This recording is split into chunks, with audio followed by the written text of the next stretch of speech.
Deus abençoe, pessoal. Em nome do Pai, do Filho e do Espírito Santo, se faça presente nessa ministração. Passa com poder em cada pessoa que se prontificou a ouvir esse evangelho, em nome de Jesus. Adentra cada coração. Cada um, meu Deus, que está disposto a buscar a santificação. Começa a falar no profundo, no íntimo, Yeshua-Rabalaia. Meu Deus, me usa pela sua misericórdia, em nome do nosso Senhor Jesus. Amém. Então, gente, olha, para quem tá me conhecendo agora, tá? Eu sou usada pela misericórdia, como eu falei aí na oração, e eu sorteio as palavras antes de começar a pregação. Então, o Espírito Santo de Deus me usa dessa forma. Eu vou lá, eu sorteio e a interpretação fica por conta do Espírito Santo. Não sei o que vai ser falado aqui, mas como eu sorteei dessa vez na Bíblia, geralmente é um livrinho, né? Que eu tiro os versículos soltos, e eu já fui direto na Bíblia, uma Bíblia boa, uma Bíblia que ela não é colada, não fica repetindo, então é uma Bíblia nova. Fui lá, sorteei, saiu 1 Samuel 13, e é o que vai ser lido aqui. Então, vamos deixar o Espírito Santo de Deus ministrar, me usar pela misericórdia, da interpretação de 1 Samuel 13. Amém? Então, vamos lá. Vamos ler 1 Samuel 13. Tá, eu vou tentar aqui, né, não me estender muito, mas eu abri dentro da Bíblia, então é mais difícil para mim, porque quando geralmente é um versículozinho, é fácil, né? Você começa a falar em cima de um versículo, mas geralmente eu vou para a Bíblia também. Então hoje dessa vez eu sorteei direto na Bíblia, mas é grande, né? Então a gente já conhece aqui, quer dizer, quem conhece, né, a vidinha de Saul vai ver que ele fez muita besteira, ele não era brinquedo não. E vamos lá, né? Vamos ver o que é que Deus vai falando aqui. Olha, vamos falar de Saul? Quem não conhece, eu tenho essa obrigação de ler. Então, como eu te falei, reverência à palavra, que é o verbo, tá? Que se fez carne, e aí eu não tenho como cronometrar, tá? Tô começando agora, mas não sei se é o tempo, não sei o tempo que Deus vai me usar aqui. Então, quem não conhece Saul, vamos ler um pouquinho, né? Saul era rei, tá? Ele começou a reinar na fase adulta, igual tá falando aqui, né? E governou o povo de Israel por 2 anos. Aí ele fala aqui, ele escolheu 3.000 israelitas e mandou todos os outros de volta para casa, tá? 2.000 estavam na cidade de Miquemás e na região montanhosa de Betel. 1.000 homens ficaram com o seu filho Jonatas. Por que ele deixou esses 1.000 homens com o filho? Porque Jonatas matou um comandante filisteu, tá? E aí criou uma confusão para ele, porque as pessoas, né, os filisteus ficaram com muito ódio de Saul por ele ser rei. Aí fala aqui, ó, aí Saul mandou mensageiros para tocarem a corneta por todo o país, chamando os hebreus para a guerra, né? Ele começou a reunir o povo para guerrear contra o filisteu, porque ele ficou com medo, né? Tanto que fala aqui, ó, e todo o povo ouviu esta mensagem. Saul matou o comandante dos filisteus e agora eles estão com ódio dos israelitas. Ponto. Era só isso que estava sendo anunciado, né? Os israelitas falando, ó, a gente vai ter que entrar nessa batalha, porque o ódio não é só contra o rei. Não, melhor, na verdade foi o filho que matou, mas o rei, né, foi pedido a cabeça do rei, com certeza o povo do rei, que são os israelitas, né? Os súditos, né, no caso. Então o povo respondeu ao chamado e foi juntar-se a Saul em Gilgal, tá? Aí fala, os filisteus se reuniram para lutar contra os israelitas. Eles tinham 30.000 carros de guerra, 6.000 cavaleiros e tantos soldados quanto o grão de areia da praia do mar. Pensa, né? Você vai querer entrar numa briga dessa? Claro que não, mas nesse caso aqui já estava sendo pedida a cabeça de Saul, ele não tinha como retroceder, ele tinha que partir para cima. Tá, vamos ler o 6, que aí ele fala aqui, ó, os israelitas perceberam que estavam sem saída e numa situação muito difícil. Alguns se esconderam em cavernas e em buracos e outros entre rocha, em covas e em poços. Outros ainda atravessaram o rio Jordão e foram para as terras de Gade e de Gileade. Aí vem, Saul havia ficado em Gilgal e o povo dali estava apavorado. Seguindo as instruções de Saul, né? Saul esperou 7 dias, mas Samuel não foi até lá. E o povo começou a abandonar Saul e sair dali. Então, como eu te falei, eu não vou ler tudo sobre, e eu vou falar sobre essa situação. O que acontece? Precisava primeiro, antes de entrar numa batalha, orar, ter um tempo, né, de oferecer um sacrifício, de pedir, né, para que Deus entrasse naquela batalha, né? Tinha que ter uma preparação. Não é sair, né, vamos para cima dos filisteus. Não. Deus, ele até não tem essa preocupação. Tanto que ele fala que o que está com você é mais forte do que o que está com os seus inimigos. Você vence qualquer batalha, mas antes você tem que abaixar a tua bola e você tem que orar, buscar a Deus para entrar nessa batalha. Então, nesse nosso caso aqui, a gente estava falando de uma batalha espiritual, né? Que a nossa briga não é contra a carne, nem contra o sangue, são contra o principado e a potestade.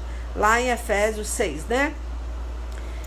Mas aqui nesse caso também não é diferente. A briga de Saul era espiritual. Demônios queriam atacar o povo de Israel, acabar com o povo. Eles tinham armamento, eles tinham carro, eles tinham tudo. Os soldados eram assim, que tantos que não dá para contar, né? Tanto que ele coloca que é como os grãos de areia de tantos soldados que tinha.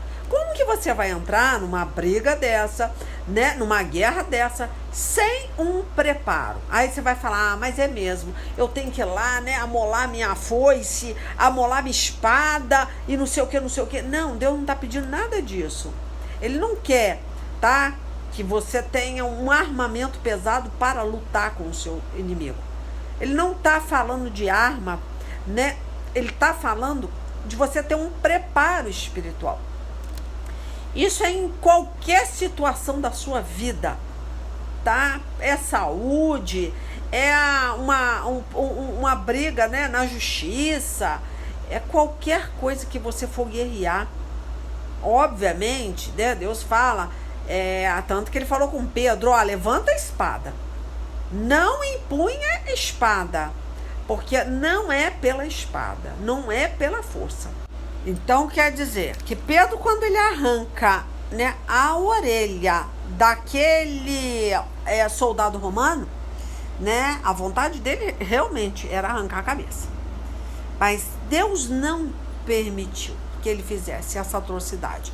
E Jesus viu a orelha desse soldado romano caído, foi lá e colocou no lugar. Eu entendo, eu não sei se estava ferida ou se chegou a amputar a orelha, mas com certeza teve como, né, suturar uma orelha, né, milagrosamente. Eu entendo assim. Jesus foi lá, colocou um pedaço da orelha do soldado no lugar e tudo se resolveu. Estancou-se o sangue e tudo se resolveu. Mas, no nosso caso, não. Nós temos que entender, tá? Que nós não vamos ter essa segunda chance que Pedro teve. Nós podemos entrar numa batalha, imagina, né? Fazer uma loucura de não nos prepararmos, de não orar. Tanto que Pedro, eu tô indo para Pedro, olha só, minha cabeça já está em Pedro também. Porque Pedro era muito impulsivo. Ele não pensava, e eu acredito que Saul não era diferente, não. Por quê? Pedro, toda vez que ele ia para uma vigília, né, ele era convidado a orar, passar a noite em oração, e ele estava preocupado em arrumar barraca, né? Foi o que aconteceu. Eu vou dormir, eu quero arrumar barraca para Elias, para Moisés. Gente, ele não estava indo lá para montar barraca para ninguém. Tanto que Jesus falou, mas vocês não podem vigiar nenhuma hora. Então, se ele está pronto para se ele está em oração, está numa vigília, obviamente, quando ele desce daquele monte, ele está pronto, ele está cheio do Espírito Santo. Ele não vai ter essa impulsão, essa loucura de resolver questões na força. Então, nós temos que nos preparar em oração, é no joelho. Tudo que você vai fazer, eu estou falando aqui para você entender. É claro, a história de Saul é muito bonita, de certa forma, nós aprendemos muito com ele, porque ele também era assim. Ele se garantia, ele se bastava.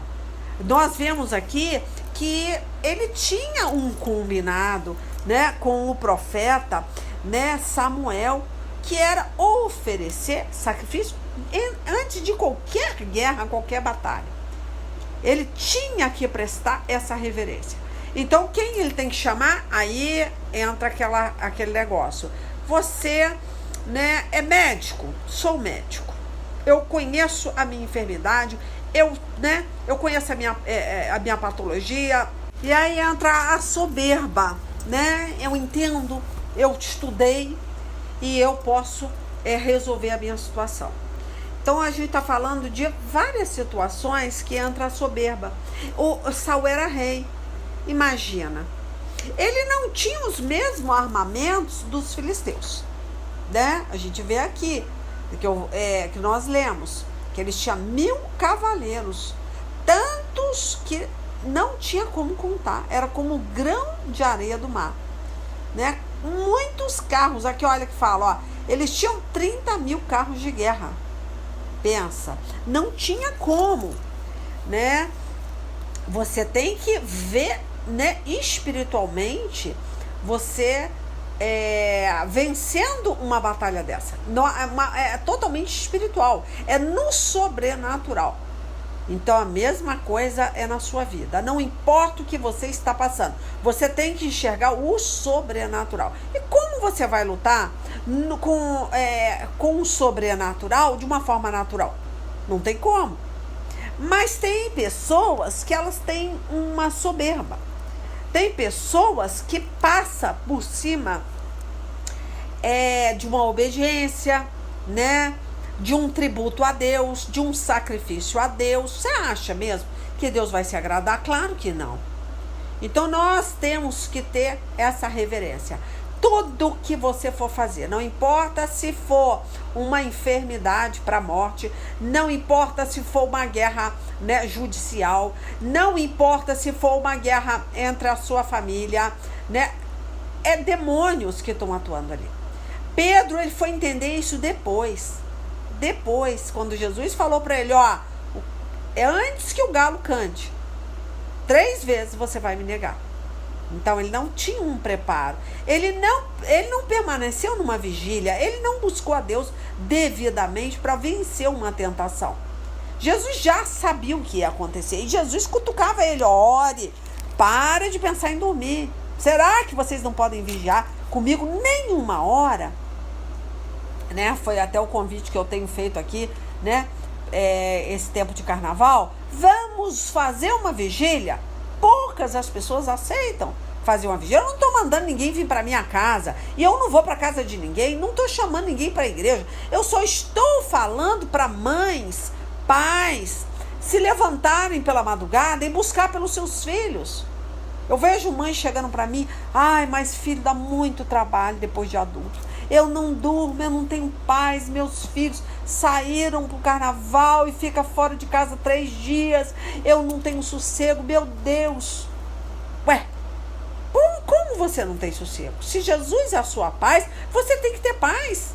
Independente dos seus filhos no carnaval, né? Você tem que botar o seu joelho no chão, você tem que passar uma madrugada em oração, que Jesus vai colocar o anjo dele acampado lá, para proteger, mesmo que eles estejam na prostituição, tá? Na bebedeira, na orgia, no meio dos filhos de Satanás.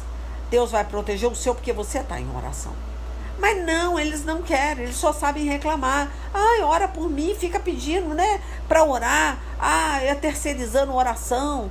Ora. Gente, para com esse negócio de crente 6 horas. Você tem autoridade no mundo espiritual.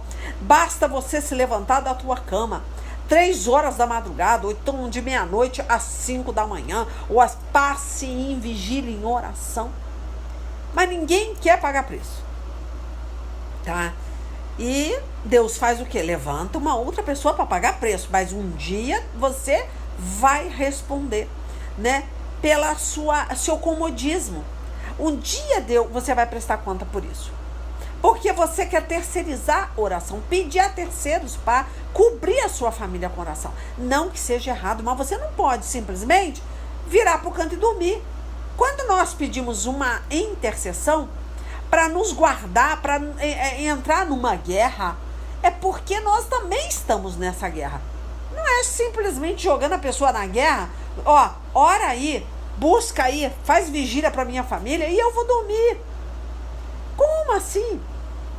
Como Deus vai ouvir? Muitas vezes Deus até ouve a minha oração, mas para estreitar mais a sua vida. Porque é com você que Deus quer tratar.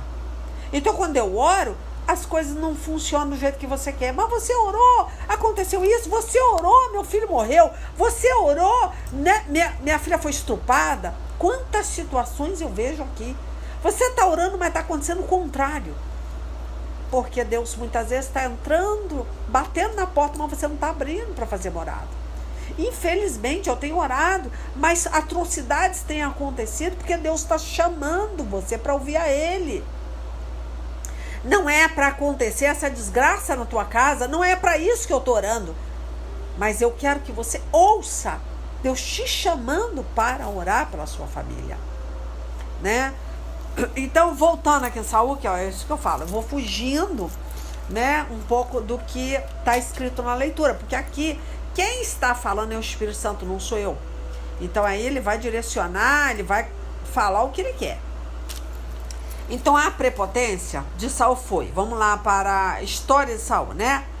Aí ele fala aqui, ó, seguindo as instruções de Samuel, versículo 8, tá? De 1 Samuel 13, Saul esperou 7 dias. Por quê? O profeta Samuel chegou para Saul e falou, espera 7 dias, que há 7 dias eu estou chegando para oferecer um sacrifício antes de você entrar nesta guerra, nesta batalha, sem armamento suficiente, sem soldado suficiente. Mas olha só o que a patente alta faz. O que o achismo, a soberba, o orgulho de um homem faz. Ele acredita mais em homem do que em Deus. Assim é qualquer pessoa, né? Ah, meu médico falou isso, pontuou, estou show de bola, minha saúde tá legal, né? Acabou, não importa o que Deus falou, não que importa o que o profeta falou. Você já tá crendo porque o laudo médico foi dado. O médico falou, mas Deus falou alguma coisa com você? O que Deus falou com você? Aí você pensa, Deus falou que vai tratar, Deus vai me tratar, né? Que eu ainda estou, né? Mais ou menos, não estou pronto ainda, né? Eu até faço até essa exemplificação até pelo caso aqui da minha casa. Meu marido, eu achei engraçado que ele, né? Teve uma atitude de fé, ele foi na igreja, ele testemunhou a cura, lindo, maravilhoso. Mas antes de fazer qualquer isso, ele tem que ter uma cobertura, ele tem que ter, né, uma certeza de Deus da vida dele. Ele não pode simplesmente, eu vou botar, né, eu vou dar esse testemunho correndinho, porque eu vou, né, colocar Deus na parede. Eu vou intimidar Deus. Porque quando eu der meu testemunho que eu tô curado, eu quero ver Deus, né, não me curar. Vamos entender, porque eu tô falando de câncer, gente. Câncer, geralmente quem tem essa patologia, quem tem essa maldição, você sabe que não é um dia, nem 2, nem 1 ano, nem 2 anos, que você consegue uma certeza absoluta. Você vai fazer isso pela fé, meu marido deu um testemunho na igreja, lindo, maravilhoso, você faz, ok. Mas, e se Deus não curar? Ele deixa de ser Deus? Ah, não, eu vou lá dar um testemunho porque eu estou querendo intimidar Deus. Vamos entender que esse é o seu projeto. Vou fazer porque eu sei que se acontecer de voltar essa enfermidade, Deus vai ser ridicularizado, vai ser envergonhado e ele não vai botar o nome dele, né? A prova, ele não é doido. Então Deus vai conhecer o coração de cada um. Vamos entender que você vai dar um testemunho, né? E que esse testemunho é uma intimidação.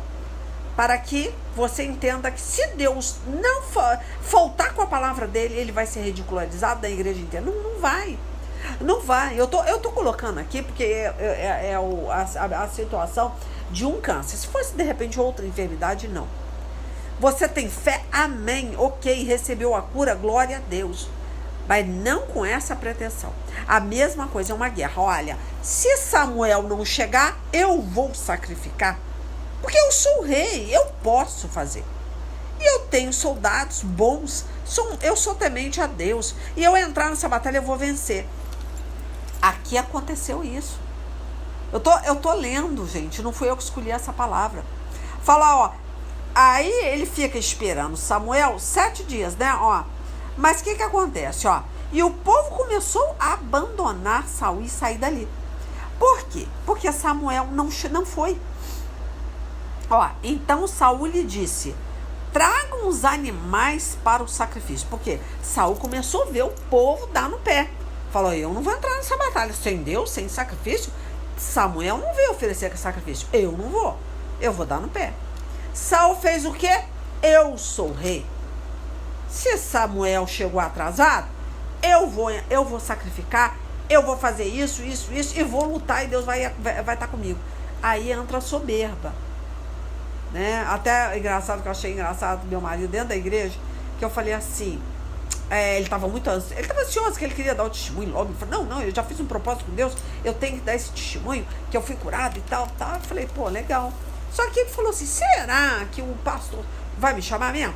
Eu falei: Beto, se ele não chamar, ainda falei pro meu marido: olha, se ele não chamar, não é a vontade de Deus que você deu hoje. Não. Aí ele abordou uma pessoa da igreja: procura saber se é hoje o meu testemunho. Aí eu falei assim: ó, já não tá bom. Porque, tipo assim, espera. Se for da vontade de Deus, ele vai lembrar. Se não for, não vai. Não, eu vou dar agora, eu vou dar hoje. Aí eu não gostei muito. Mas tudo bem, né? Ele é ansioso e tal. Aí ele falou: não, é hoje, ok, show de bola, já. Você vai dar o seu testemunho. Esse testemunho é para a glória de Deus? É. Mas aquele negócio, vamos entender que isso, né, não aconteça. Vamos entender, né? Não é o que nós esperamos aqui. Todo mundo espera o quê? Um laudo médico: olha, acabou a quimioterapia, tá show de bola, você não tem mais nenhum tipo de metástase, você não tem nada na sua célula, você tá ok. Mas isso é para a glória de Deus. Mas você vai, igual ele falou: não, mas eu esqueci de falar que se eu não estivesse curado, né, eu pelo menos eu teria minha salvação. Tudo é para a glória de Deus. Eu tinha que ter falado que foi bom que eu aprendi a glorificar Deus na prova. Ele falou isso para mim. Eu tinha que ter falado isso, que foi bom. Porque se não fosse eu passar por isso, eu não teria me arrependido. Eu não estaria salvo hoje. Então ele reconheceu, né, o trabalhar de Deus na vida dele. Isso é humildade. Ele foi diante de uma igreja, gente, e falou: ó, eu ceava indignamente, eu fazia isso, serviu de testemunho para uma igreja inteira.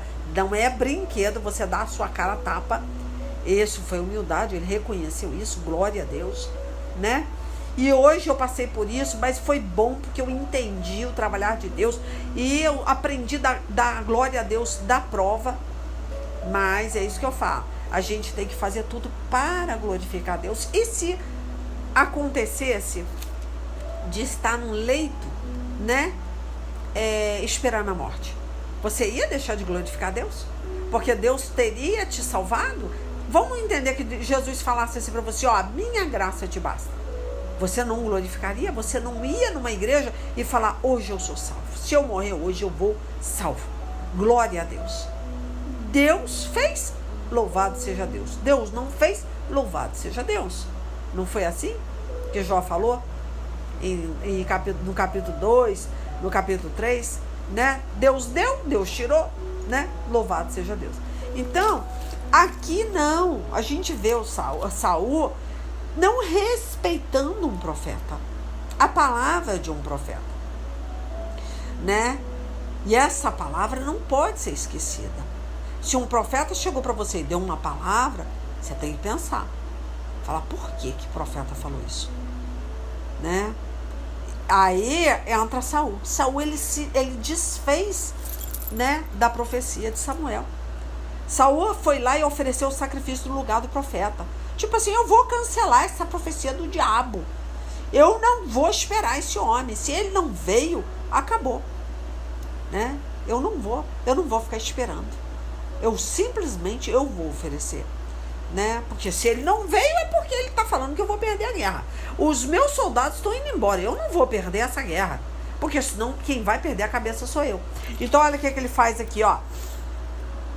Tragam os animais para o sacrifício, que é completamente queimado, e para as ofertas de paz. Olha só o que Saul fez, né?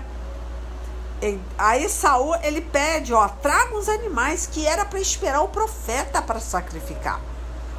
Aí ele fala, ele ofereceu o sacrifício. E quando estava terminando, Samuel chegou. Olha só, hein? Samuel chega na hora que ele está terminando o sacrifício. Saul foi ao encontro dele para o cumprimentar.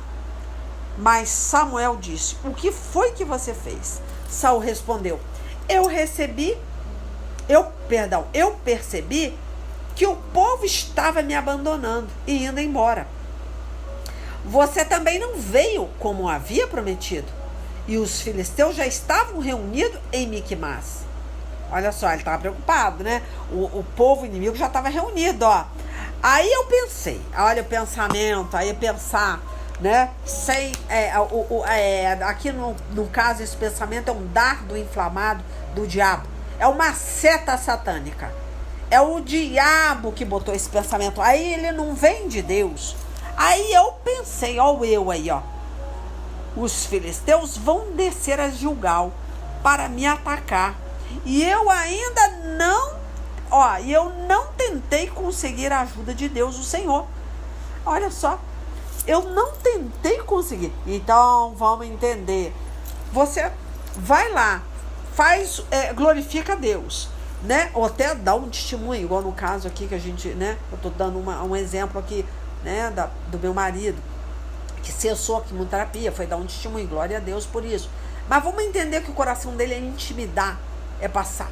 Porque eu já dei uma profecia para ele, olha, Deus já tinha me mostrado que você vai passar por uma quimioterapia mais forte, né?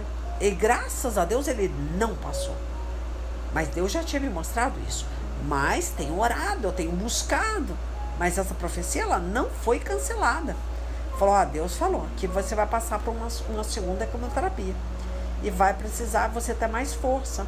E você tem que ter essa fé. Mas é isso que eu tô falando. Será que foi o diabo que me usou? Não sei. Mas eu não acredito. Porque Deus estava preparando ele, né, para ele se fortalecer em Deus, buscar a Deus, né, para que ele não tenha que passar por uma situação dessa sem Deus. Todo o tempo aqui ele foi, né,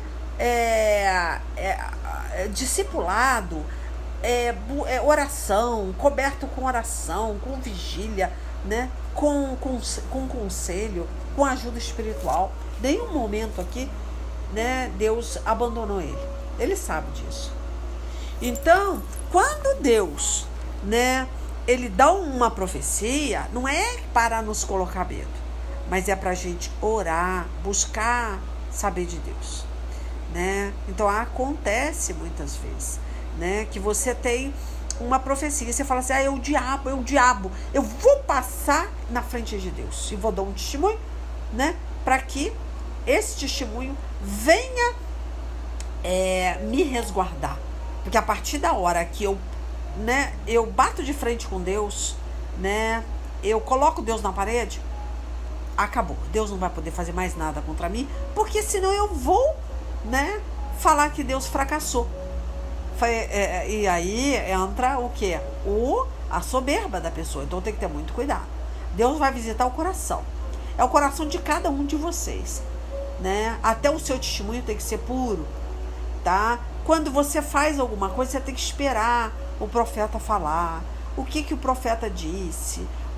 Sabe? Você tem que ter resguardar, orar, falar, Senhor, mostra para mim o porquê que o profeta falou que ele tem que vir oferecer sacrifício no altar. Porque ia acontecer isso. Ele ia à frente, ele não ia esperar. Eu posso sacrificar, eu sou rei também. Eu também tenho temor a Deus. E não, o que o profeta faz, você não pode fazer para Deus. Você não pode passar na frente do profeta.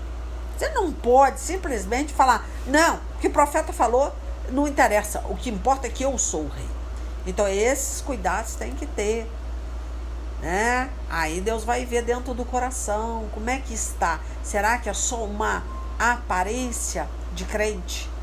né? Não está respeitando hierarquia, porque uns foram chamados para profeta, outro para pastorear. Cada um tem um dom, então nós temos que respeitar. Se você é rei, você é sacerdote, você tem, né? Você também tem que respeitar a hierarquia do outro, a patente do outro, né? Nós não podemos fazer tudo, senão não é corpo, né? Não teria membros. E como é que é dentro da tua igreja? Ah, eu sou o pastor, eu sou o profeta, ninguém vai me profetizar nada para mim, porque eu profetizo, eu também sou isso, Não é assim que funciona, tá? Então, olha só o que acontece aqui. Vamos acabar de ler? Não, eu percebi que o povo estava me abandonando e indo embora. Você também não veio como havia prometido. E os filisteus já estavam reunidos em Miquimás. Aí eu pensei, a seta do diabo. Os filisteus vão descer a Gilgal para me atacar. E eu ainda não tentei conseguir a ajuda de Deus, o Senhor. Então achei que tinha de oferecer o sacrifício. Achismo, prepotência, orgulho, arrogância. Aí olha o profeta, tá? Aí ele fala aqui, ó. O que você fez foi uma loucura, respondeu Samuel. Você não obedeceu à ordem do Senhor, nosso Deus. Se tivesse obedecido, ele teria deixado que você, olha só, e os seus descendentes governassem o povo de Israel para sempre. Mas agora você não continuará a governar. Você desobedeceu ao Senhor e por isso ele vai encontrar um homem do tipo que ele quer e o fará chefe deste povo. Aí Samuel saiu de Gilgal e foi embora. Saul, acompanhado pelo resto do povo, também deixou Gilgal e foi para junto dos seus soldados em Gibeá, no território da tribo de Benjamim. Enfim, não vou continuar lendo, né? Mas a gente quer ver? Eu acho que deixa eu virar a página aqui. Vamos pular, senão não vai dar tempo, né? Porque é isso que eu falo. O Espírito Santo de Deus vai tomando aqui, a gente vai trazendo a experiência da nossa vida, de situações, né, que acontecem no decorrer, né, da semana, e a gente vai colocando aqui em pauta. Enfim, eu não vou continuar lendo sobre Saul, porque o que o Espírito Santo de Deus, eu acho que ele está mostrando aqui, né, é lá em Salmos, quer ver? 118, versículo 8, que Deus fala, né, o próprio Davi, que tomou o lugar de Saul como rei, porque ele era um homem humilde, né? O próprio Samuel, quando foi ungir Davi, ele ficou cheio de dedos, falando, peraí, mas tem tanto homem grande, né, forte, bonito, né, com cara de rei, vai escolher aquele camarada lá do pasto. E aí é assim que Deus faz, né? Então, o que eu tô falando de Salmo 118:8, ó? É melhor buscar refúgio no Senhor do que confiar nos homens. Então, não podemos confiar em ninguém, nem em médico, nem em rei, nada. Vamos confiar no Senhor. A última palavra é o Senhor. Legal, nós precisamos dessa fé. Saul parece que ele tinha fé, né? Ele foi o cara, mas só que ele passou por cima de uma autoridade espiritual. Quando ele passa por cima, ele não tem essa reverência, sabe? Então aí já mexe com Deus. É como se fosse intimidar a Deus. Então Deus vai sondar o coração. Não, Deus não trabalha com intimidação. Não adianta. Saul ofereceu o sacrifício, passou na frente de Samuel, mas Deus não mandou. Tinha que ter esperado, mesmo que Samuel não chegasse. Se não fosse para entrar naquela batalha, ele não poderia entrar. Ele teria que ter fé para esperar. Se Deus não está contigo para entrar numa batalha, como é que você vai entrar? Como? Vai oferecer sacrifício de qualquer jeito? Você acha que Deus vai se agradar desse sacrifício? Se você está passando por cima de um profeta, não vai. Tem que honrar o profeta. É uma autoridade, você é rei, mas o profeta é uma autoridade espiritual, né? Então, isso é uma coisa séria diante de Deus, né? A gente pode, sim, né, confiar, né, nas pessoas, né? Mas essas pessoas podem ser rei, pode ser médico, pode ser pastor, pode ser o que for. Se passar por cima de Deus, Deus não se agrada. tá? A gente tem que ter essa fé no Senhor Jesus, independente, tá, do que Deus decida. Era importante, né, colocar, olha, Senhor, não importa o que eu passo, a glória é sua, a honra é sua, porque eu sei de onde eu saí.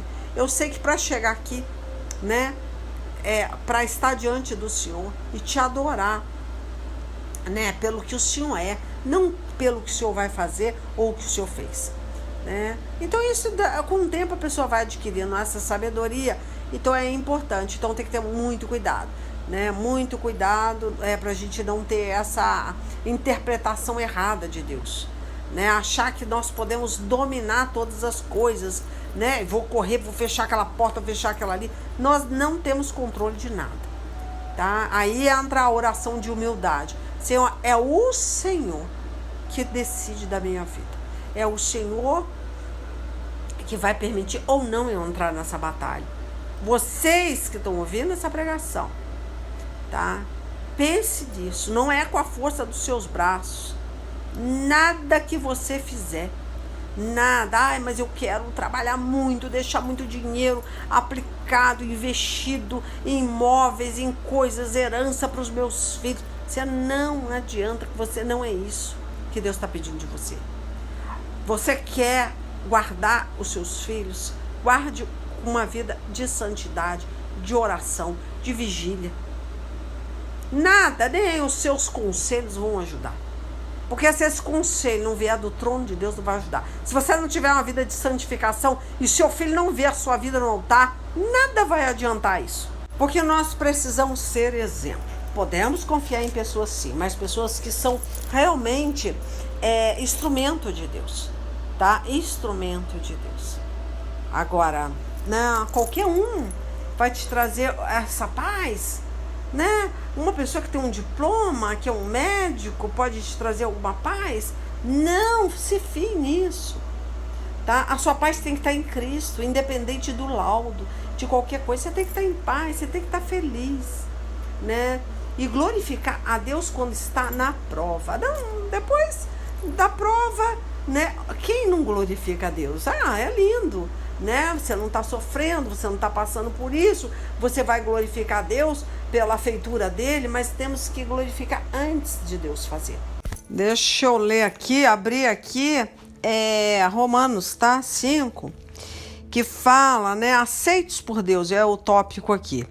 Fala assim, ó, agora, porque eu tô falando, né, que a gente tem que glorificar antes de Deus fazer. Isso é bonito. Aí, eu acho interessante quando a pessoa, ela tá sofrendo, ela não consegue, né, adorar a Deus. Então, isso eu acho que é a parte principal.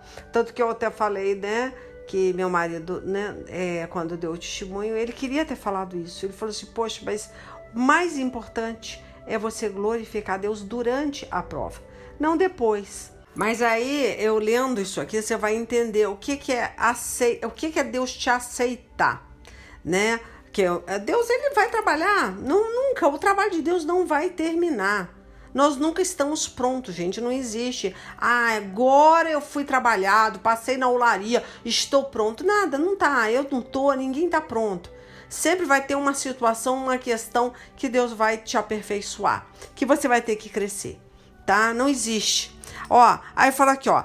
Agora que fomos aceitos por Deus, pela nossa fé nele, temos paz com ele por meio do nosso Senhor Jesus Cristo, tá? Então você vai ter paz em Cristo, porque você vai ter fé que vai te trazer essa paz independente das circunstâncias que você está passando.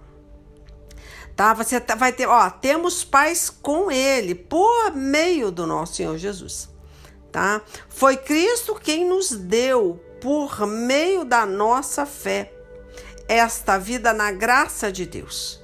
E agora continuamos firme nessa graça e nos alegramos na esperança, olha só, hein? Na esperança de participar da glória de Deus. Como que pode? O camarada, ele vai ter que, né, ficar alegre por participar da glória de Deus. Aí você fala, pô, legal, vou ficar feliz porque eu vou participar. Você vai participar da glória sem passar por nenhum sofrimento? É isso mesmo? Você não vai tomar desse cálice? É assim que você acha que você vai participar da glória? Né? Não tem como. Não tem. O próprio Jesus, né? Ele passou pela morte de cruz e ele fala que você também vai ter que crucificar, né? Se ele passou, se ele ressuscitou, você vai ressuscitar. Se ele sofreu, você também vai passar por sofrimento, né? Não tem esse negócio, quem vai sentar do seu lado direito, do seu lado esquerdo. Não tem esse negócio, ele não vai dar nenhum lugar especial para você no céu. Não existe isso. Aquela mãe, né, que pediu, olha, deixa meu filho sentar um do seu lado direito, o outro do seu lado esquerdo. O que ele falou?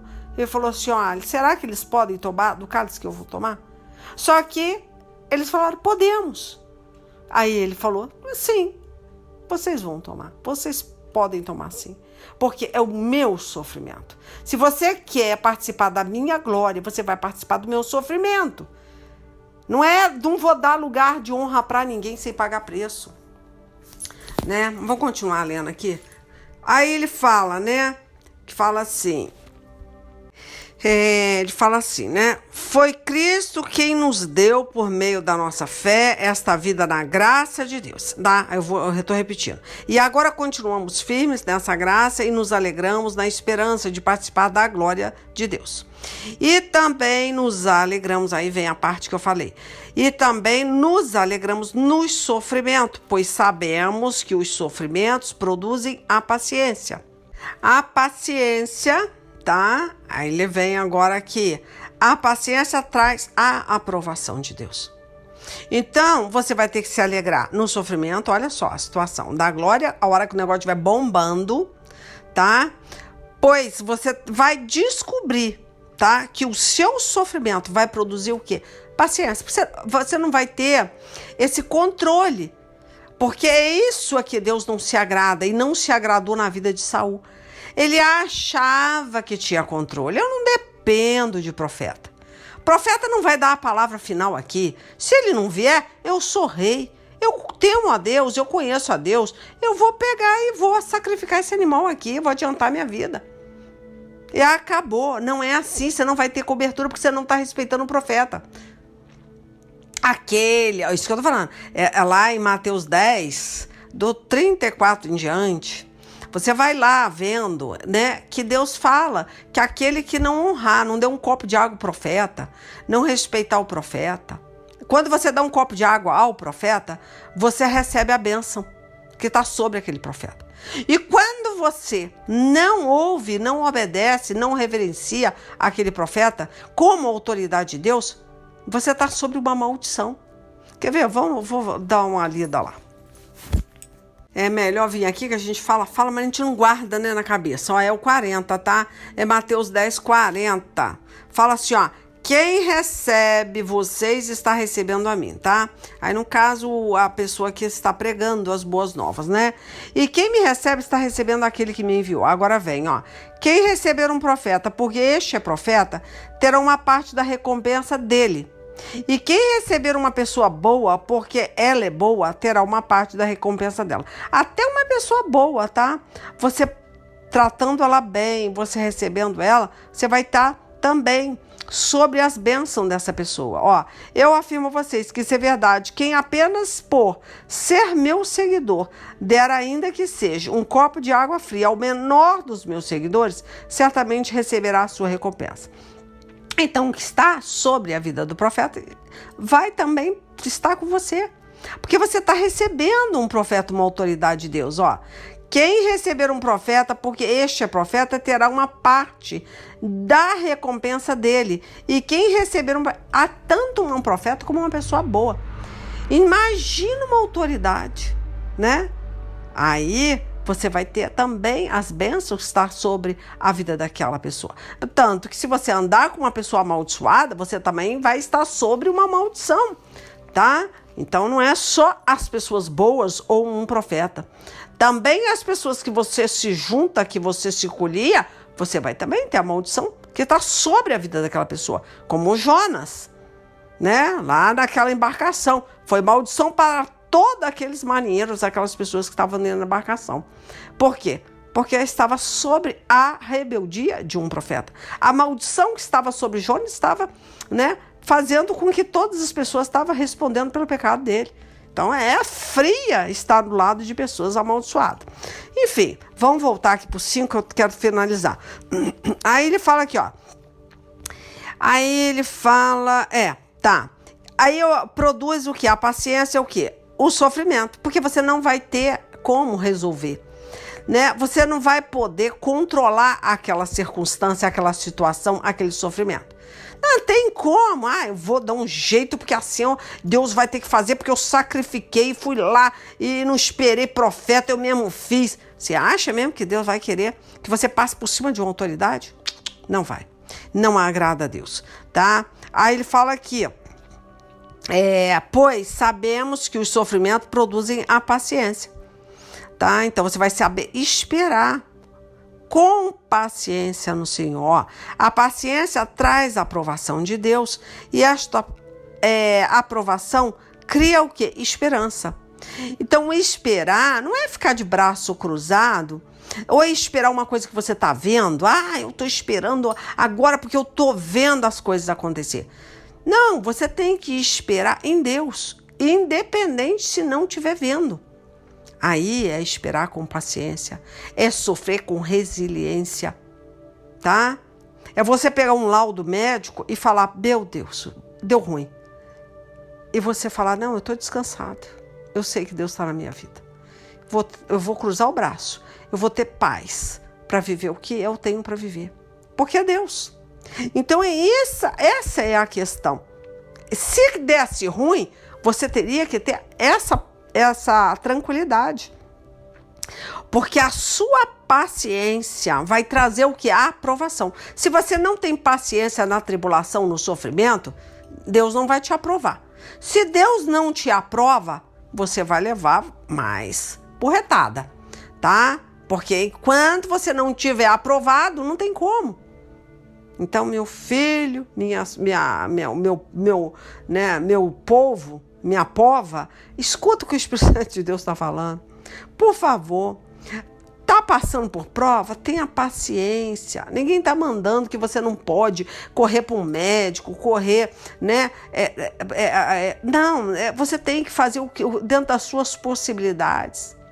Tudo que você puder fazer para a sua vida, né? Você pode resolver algumas questões antes de ir embora. Ai, meu Deus, eu vou morrer, mas o meu filho não tem, né, aonde cair morto. Eu vou deixar uma casa para ele, eu vou comprar um imóvel, eu vou botar no nome dele. Ai, eu tenho um segundo filho. Ai, eu quero também, Senhor, comprar um apartamento para deixar para o meu segundo filho. Você pode fazer para os seus 10 filhos o que você quiser, o que está no seu alcance. Mas a partir da hora que você descansa, porque você botou um imóvel no nome de cada filho, você está tirando Deus de cena. Deus não vai te aprovar. Você vai continuar apanhando. Você vai passar por sofrimento. Porque é isso que eu estou falando. Eu botei a minha paz no médico e ele já falou que está tudo ok. Como assim? Descanso. Por que você não descansou em Deus? Porque chegou esse momento para descansar. Não tem médico, não tem dinheiro, nada, nem emprego, nada. Você não tem nada. Se nós vivemos é para Cristo, se nós morremos é para Cristo. Né? Nós não podemos confiar em homens, não coloque sua fé em homens. Paulo mesmo já dizia isso. Não confie em homens. Confie em Deus. E aí fica, né? Deus quer ver essa situação. Essa é a aprovação de Deus. Essa esperança, aí ele fala, né? Que a paciência traz a aprovação, né? Então você vai ter que ter paciência para ter uma aprovação. E essa aprovação cria a esperança, né? Porque quando você é aprovado por Deus, você tem a paz, que Ele vai te entregar a paz. E você vai esperar, independente de qualquer coisa. Você vai esperar. Não tem outro jeito. Saul não quis esperar. Eu não tenho paciência. Eu não consegui esperar. Eu vi os filisteus marchando para cima de mim. Você acha? Eu vi o meu soldado indo embora. Eu ia esperar? Porque ele não tinha paciência. Ele não estava aprovado. Ele não era aprovado por Deus. Ele nunca passava por sofrimento. Ele não sabia ter paciência.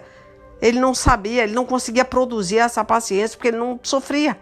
Mas quando você sofre em Cristo, você tem a aprovação de Deus. E essa aprovação vai criar esperança em você.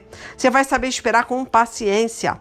Ó, essa esperança não nos deixa decepcionados, pois Deus derramou o seu amor no nosso coração por meio do Espírito Santo, aquele que ele nos deu.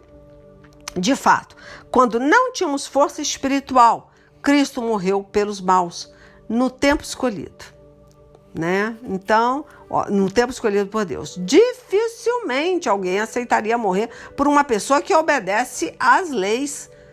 Pode ser que alguém tenha coragem para morrer por uma pessoa boa. Olha só, mas Deus nos mostrou o quanto nos ama. Cristo morreu por nós quando ainda vivíamos no pecado.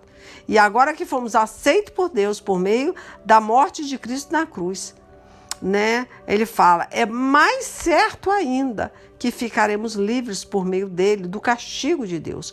Nós éramos inimigos de Deus, mas ele nos tornou seus amigos por meio da morte do seu filho. E agora que somos amigos de Deus, é mais certo ainda que seremos salvos pela vida de Cristo. E não somente isso, mas também nós nos alegramos por causa daquilo que Deus fez por meio de nosso Senhor Jesus Cristo, que agora nos tornou amigo de Deus. Então, Deus quer ser o seu amigo. E amigo, a gente confia. É amigo, a gente, né, entrega a nossa vida. Amigo. Então, por que porque o medo, né? Então, não tem como controlar as coisas de Deus, tá? Deus quer que confie nele plenamente. E olha, eu vou até parar, porque eu acabei sorteando, tá? Esse Romanos 5 não foi eu escolhi, não. Eu bati o olho aqui, eu falei, na hora, falei, olha, Senhor, Jesus quer falar de fé, aí eu fui pro 5 aqui e fechei a pregação, a ministração. Esses são, isso que eu falo, o profeta é usado de conforme, né, o Espírito Santo de Deus quer. Nem pensava de falar sobre isso, mas você vê como é que Deus é maravilhoso. Ele quer que você descanse, né? Descanse, simplesmente assim. Mas a pessoa ela só quer descansar a hora que tá tudo certinho, tudo na caixinha, tudo bonitinho, tudo organizado. Não, senhora. Não, senhor. Nós precisamos descansar a hora que o bagulho fica doido. A hora que o bicho pega. E aí, saber que Deus está ali. Imagina Saul falando, não, vocês querem ir embora, vocês vão embora, tá? Deixa o filisteu marchar. Porque eu vou esperar o profeta. Eu estou debaixo de uma palavra do profeta. Eu preciso ser abençoado. Porque este homem, o que ele liga aqui, ele liga do céu, né? Então eu vou esperar a palavra dele. O que ele ligar aqui, eu posso. Mas não. Eu confio na minha força, no meu poder, na minha hierarquia, aí vai se trepar, tá? E eu vou intimidar Deus com esse sacrifício. Porque ele vai ter que fazer, porque eu já meti fogo nos animais, eu já sacrifiquei, como é que ele vai fazer? Ele vai voltar atrás com a palavra dele? Então, vigia essa prepotência, cuidado. Eu não sei o que vocês pensam quando vocês glorificam a Deus, ou testemunham alguma coisa, né? Ou fazem alguma coisa pensando que agora Deus vai cumprir, agora Deus vai fazer. Deus conhece o coração de cada um, tá? Deus vai fazer. Tudo é pela fé. Deus se alegra quando você faz as coisas pela fé. Como não? Deus fica feliz. Mas se é de uma forma intimidativa, não faça. Não intimide a Deus com o seu sacrifício, com o seu jejum, com a sua vigília, tá? Nada, não faça nada para intimidar Deus, que Deus não se agrada. Ele não aceita ser controlado. Ele não suporta que a pessoa ache que ela tem controle das coisas, tá? Não vai funcionar, tá bom? Eu é que sei, tá? E aí, meu irmão, vai buscar pela sua família, pela vida dos seus filhos, né? Vai, não só pedir oração. Aqui tá tendo oração. Tô de vigília aí nesse carnaval, todo dia. Todo dia. Agora, vocês têm que fazer a parte de vocês. Você acha que Deus não tá vendo? Tá todo mundo no carnaval, passeando, festejando, e a Leila tá aqui pagando preço. Você acha mesmo que Deus não vai ver? Não tá vendo? Tá? E aí vai ser cobrado de vocês, tá bom? Aí a Leila, que não tá na presença de Deus, a missionária, não tá se santificando porque aconteceu isso. Não. Deus vai estreitar aí. E se tá estreitando aí é porque vocês não estão ouvindo o que o Espírito Santo de Deus está trazendo para a igreja, tá? Então, Deus quer comunhão, tá? Comunhão, tá? Muitas vezes a pessoa se reúne, faz aquelas coisas, né? Uma reunião, até uma, né? A união é espírito, gente. Na mesma fé, no mesmo espírito. Né, eu tive um vizinho, né, chegou aqui, ele fala, meu projeto é abrir uma célula em cada rua. Não é por nada não, gente, tem que ter muito cuidado. O projeto é pregar a palavra de Deus. O projeto que a gente tem que ter é primeiramente esse, que ele perguntou, aonde você congrega? Eu falei, olha gente, eu sinto muito, mas isso para mim é um partido político. Eu congrego, isso me basta. Eu estou dentro de um aprisco, eu estou debaixo de uma autoridade espiritual. Mas eu não tenho que ficar falando a quatro ventos sobre uma placa de igreja. Eu estou levando a ovelha para o céu, não é para a igreja. É claro, né? Falo, mas isso não é de primeira mão. Isso não é a boa notícia do reino. Isso não é primeira mão. A pessoa, não, se você realmente crê que eu sou uma mulher de Deus, ouça o que eu tenho para te dizer. Porque você vai conhecer o profeta pelos frutos, pelo que sai da boca dele. Aí você fala, é homem de Deus, é mulher de Deus.